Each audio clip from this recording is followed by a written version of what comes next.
Yo, friends, welcome back to the channel. It's Peyton, and first off, happy 2026. As we come to the end of this first week of the new year, I thought I wanted to try something a little bit different with you guys today, and I want to show you my exact process that I use to track my training.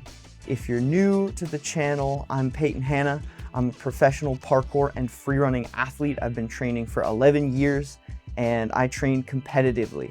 So last year I podiumed in 3 regional competitions and I made it to USPK Nationals. And this year my goal is to level that up. Additionally, I do parkour as one of my main physical hobbies. So I try to train every day. I eat, sleep, and breathe parkour. And if you're like me and parkour is a big part of your lifestyle, it's really important to make sure you track your training properly so that you can hit your goals and make sure that you're not burning yourself out as an athlete. So today we're gonna go over the exact tools and process that I use to track my training, and hopefully you will get something out of that as well. So without further ado, let's jump right into my tracking training for this first week of 2026. All right, everybody, welcome in. Welcome to my training tracker. This is the training tracker that I built and that I'm using for 2026. It says 2025, but that's because 2025 was here, 2026 starts here. But you can see that this tracker goes all the way through the end of 2026. Shameless plug number 1, this is also the tracker that I use with everybody that I coach online. Quick side note, you don't have to use this sheet that I'm using. It's one that I created from an online template, and I am not a Google Sheets guy. So I'm actually really freaking proud of this sheet, and that's why I'm so stoked to share it with all of my clients. But you can use whatever works for you, whether that's a physical calendar, whether that's a training app or a tracking app, or even something like Notion. But highly recommend that you have something you can look at and get a top-down view. All right, back to the video. For example, if we go up to my training tracker from 2023 and 2024, you can see just very clearly some data about how consistent I was, how many good training days I had versus how many bad training days or days where I got injured or sick. Purple is for trips that I took that had been blocked out, and then blue are competitions. So you can see that I was training very, very specifically around these dates, and I can see that because I can look top down at this guy and have a good idea of what's going on. All my athletic data is tracked down here. We got our macro cycle, which is your training seasons, right? Early preseason, late preseason, going all the way through to on season and competition season. You have your mesocycles if you're training something specific. I like to track any strength programs that I do, and my PT cycles when I am in PT and rehab. We have our benchmarks, and sometimes you use these for, this is kind of something you can use for anything.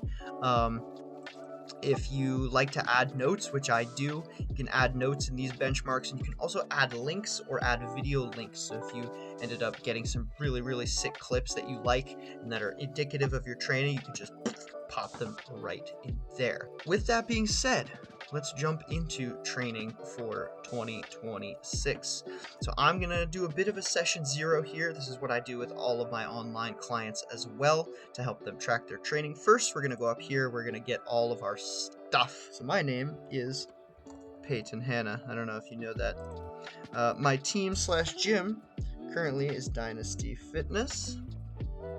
My coach, I don't have a coach. Your mom. I don't have a strength and conditioning coach currently. I am my own strength and conditioning coach. And for a sponsor, similarly, your mom. Fantastic. Absolutely crucial to track critical training data such as this. Now, if we go over here, we have 3 goals. Now, for me, my 3 goals this year are make it to USPK Nationals 2026. Boom. My second goal for the year is land a triple A twist outside. And goal 3 is don't get injured. Might seem pretty obvious, but these goals are the goals that are going to help us identify what you need to do each week to meet those goals. These are kind of your guiding factors, your North Star, if you will. So I'm going to be basing my training around going to nationals, landing a AAA twist outside, and not getting injured. 3 pretty good goals, if I do say so myself. But I digress. Let's get into the meat of it. So, to track your week of training, we're just going to start with Thursday, the first day. Now, I like to do 2 things. I like to add colors, so I did train this day. I'm going to make that green. I like to use green for days I do train. I like to use yellow for active rest days, and I like to use red for days that I get injured or hurt or can't continue to train or sick or something like that. I have a couple other ones too. We want to make sure we input our key dates anywhere in here. So if you have competitions coming up, if you have jams that you're going to attend, if you have big travel or filming gigs or anything that you need your skills to be sharp for, we're going to make sure to block that out. So for example, I have a competition coming up on March 21st, so I'm going to make that light blue so that it sticks out. I know I'm training for this. That's something that every week I can look at and see that I've got, okay, 1, 2, 3, 4, 5, 6, 7, 8, 9, 10 or 11 weeks until that competition. And the second thing I like to do is I like to add notes. So if we go down here to insert note, then you can add anything in here that stuck out to you about your training session. For example, on Thursday I trained at Open Gym, and what did I train? I trained step up for double A twist, which was very important. I trained palm flips, and I played on the new structure at the gym. The more information you can track here, the better it's going to be when you look back at it, because now I can look at this and be like, oh, that's right, I did train that step up, and I remember what that feels like. I remember what I got from it. I remember training palm flips with Tate, and I remember playing around at the end on the new structure, right? Boom, easy. So now we're going to do that for every single day. We're just going to go through all the way. So for Friday, I did a client session outside, slide in the rain lines, and then I lifted. So I also like to include any data about lifting. I am on a lifting program, so all of my lifts are tracked somewhere else.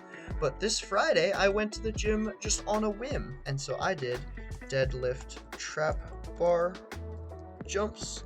I did Bulgarian split squats, and I did, what else did I do? I believe that's it.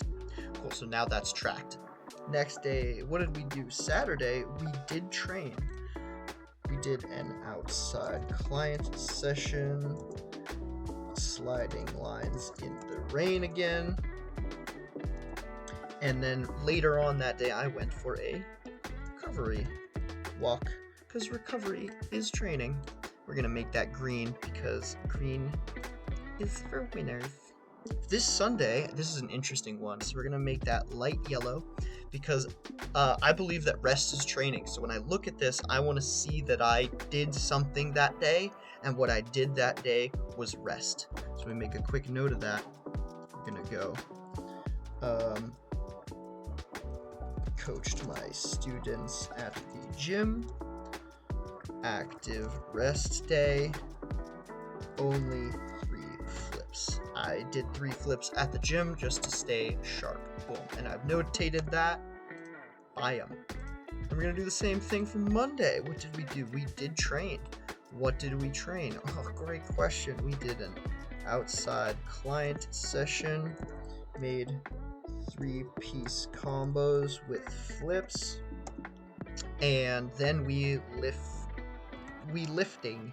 What did we lifting? Again, all of my lifts are tracked on a program, but for the sake of showing you guys what's up, we did pull-ups, monkey push-ups, we did calf raises, we did tib raises, and then we did some bicep curls. Boom. So all that's tracked there. If I were truly tracking my lifts, I would track set and rep ranges, and then I would also track my weights. But again, that's tracked somewhere else, and maybe if you guys are interested, I can show you that in a future video.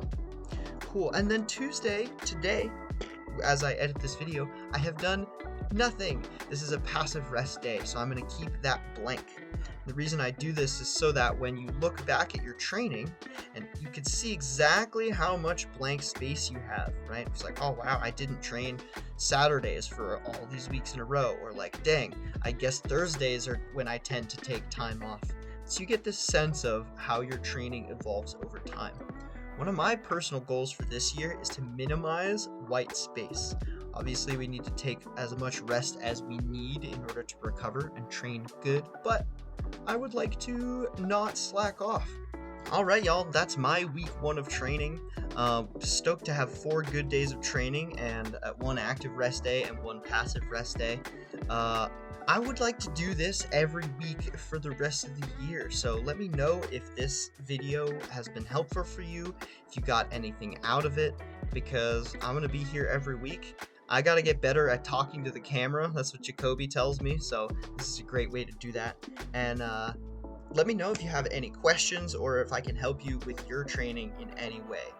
Make sure you subscribe to the channel if you haven't already, and check out my other socials for more parkour and parkour training content. Make sure you train safe this week, and I will catch you on the flip side. Take it easy.